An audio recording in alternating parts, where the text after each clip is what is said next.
at macOS10screencast.com. In this review we are going to take a look at Smoovie. Smoovie is a really easy to use, aimed for kids, stop motion application for macOS 10. We have to give away some free licenses. To get those, come to our website macOS10screencast.com and please make sure to select the English flag from the right hand sidebar.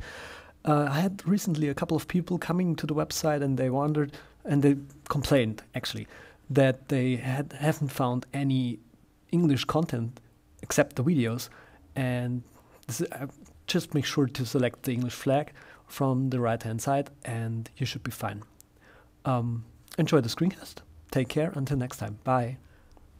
I'd like to begin this screencast very fundamentally. When creating a new project in Smoovie, Smoovie asks whether to choose from already existing images or to turn on the camera. I have prepared some images that I want to import, so I choose let me pick existing images from a folder on my Mac. I call this Smoovie Stickman. And after that I simply create the Smoovie. I've already located a folder which is on my desktop where I have a couple of pictures that I want to import. I simply select them and then click on import. After import has finished, we can have a first look at our Smoovie. So I just press the space bar to play. And now it looks like I've recorded that thing in the middle of the night, but I can assure you the scene was just poorly lighted. But we also see instantly that the movie is a bit fast.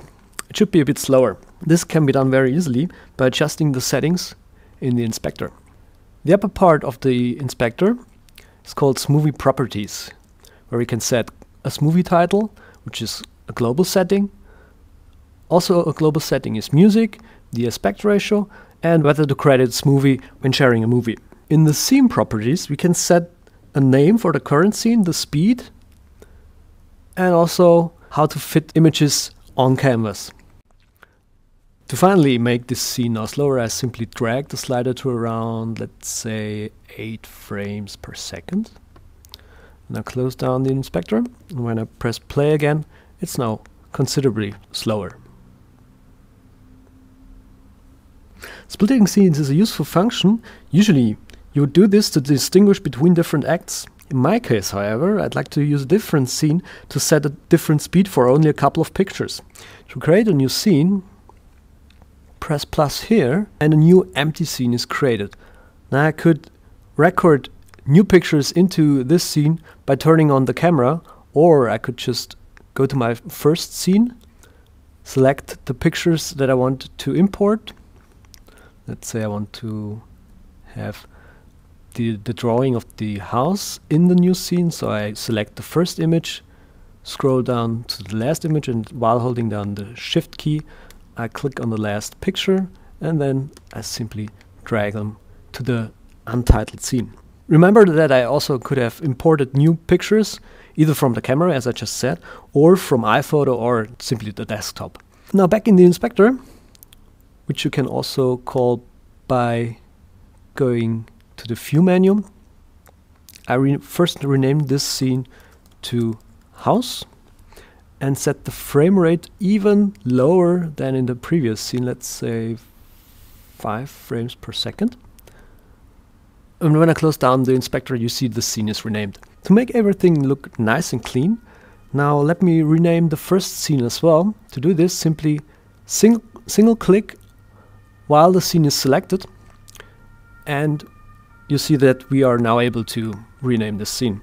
I call this scene Stickman. Oh, by the way, did you notice that I didn't save anything?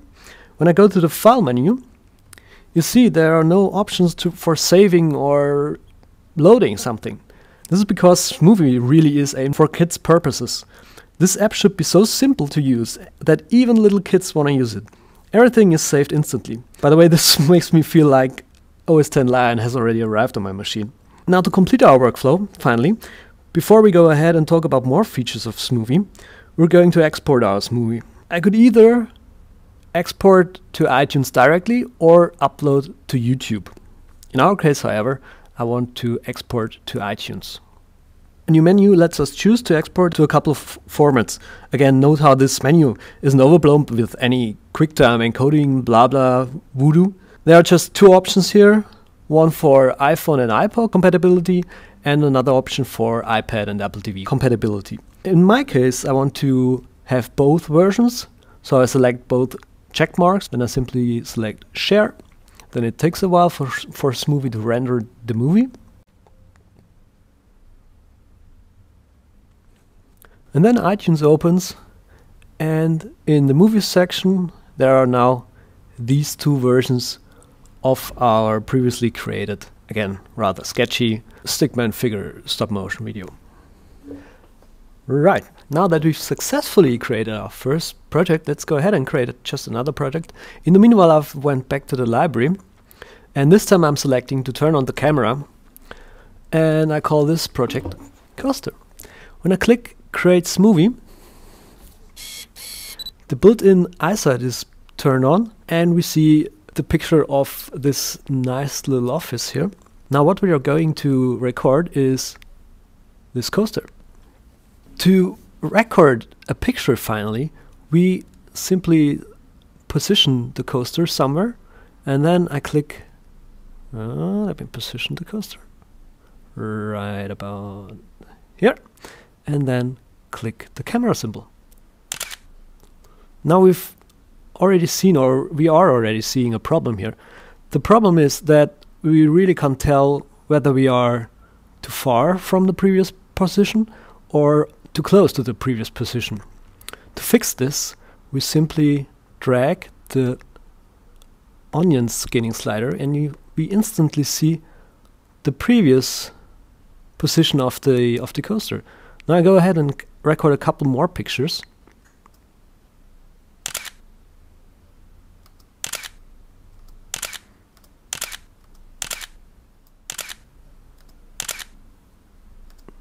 Finally, to get out of recording mode, I click on turn off camera. Now that we're done with this movie, let's select the first image and watch our masterpiece. How lovely! A moving coaster. A couple of notes here. Now that we've switched out of recording mode, all things that I previously showed applies. For example, naming scenes, changing playback speed, etc. It's also possible to record new pictures into the scene. To do this, simply click where you want a new picture to be added, turn the camera back on, and simply record new pictures. In the last part, my personal favorite by the way, of this screencast, I want to show you how Smoovie can be misused as time-lapse app. But first, what's exactly the difference between time-lapse and stop motion? In stop motion, you record stopped motion and take pictures whenever you like from a still scene. In time-lapse recording, however, a picture is taken automatically in predefined time intervals, so this goes automatically rather than by hand. We use Automator and a little Apple script to help us. First of all, open up Automator and create a new workflow. We use a new snow leopard function which records actions from the screen. We use this function in Automator to get a couple of informations about Smoovie itself. So to finally get something into Automator, I go ahead and press record. But first let me switch to Smoovie and create a new project. I call this project Timelapse and click Create Smoovie. Then I switch back to Automator and click Record. Automator hides, and now all I have to do is click here. Let me just also move the slider up and then stop recording. Now finally I turn off the camera and switch back to Automator. Back in Automator we see two events have been recorded. The first one is called click the fill in title button, and the second one is change the value of the slider.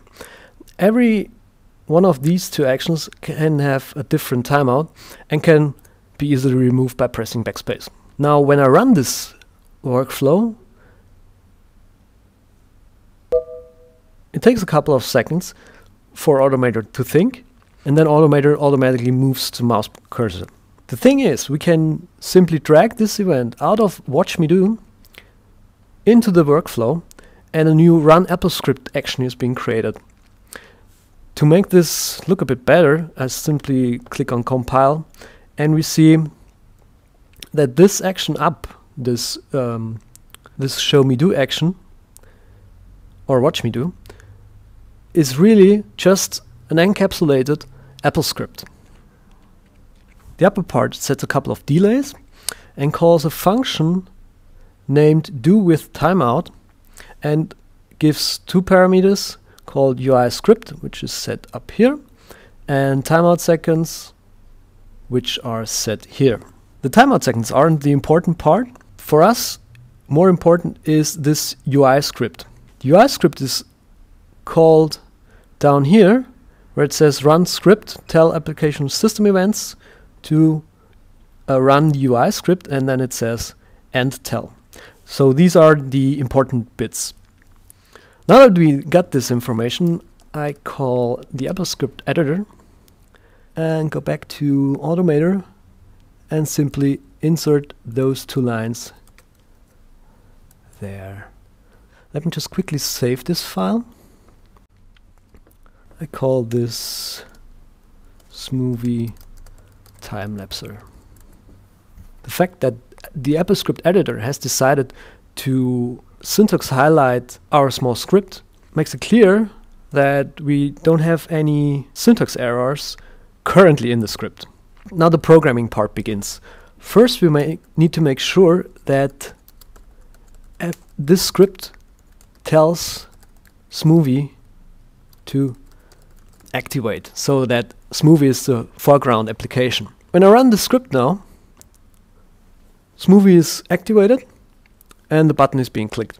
But the button is currently hidden because the camera isn't turned on. So let's just turn on the camera. And now when I go back to the AppleScript editor, click Run, we see a new picture is being recorded. All we now need is a loop to record the picture continually. To do this, I first turn off the camera again, otherwise you would see me in front of the camera, and I assume you don't want to see me right now. I go up here and insert a couple of lines, and I use repeat 10 times, for instance, and down here I insert in and repeat, and when I click compile, you see there are no issues in our script. Just to be on the safe side, I saved the file. Now the problem with this current script is that when I run it, it first tells the application Smoovie to activate, so Smoovie is the frontmost application, and then it runs this action 10 times as fast as it can. So we don't really have to control how fast this script goes. To resolve this issue, I enter a new line where it simply says delay 1. And when I click save again, see how it compiles the script. So this script is working correctly. Now what this delay does, it says AppleScript to wait this amount of seconds. So right now this script waits 1 second before the next repetition. I can show you now that the script is working correctly. Let me just get my coaster again. Back to Smoovie. There we go. And when I go to the AppleScript editor and click run,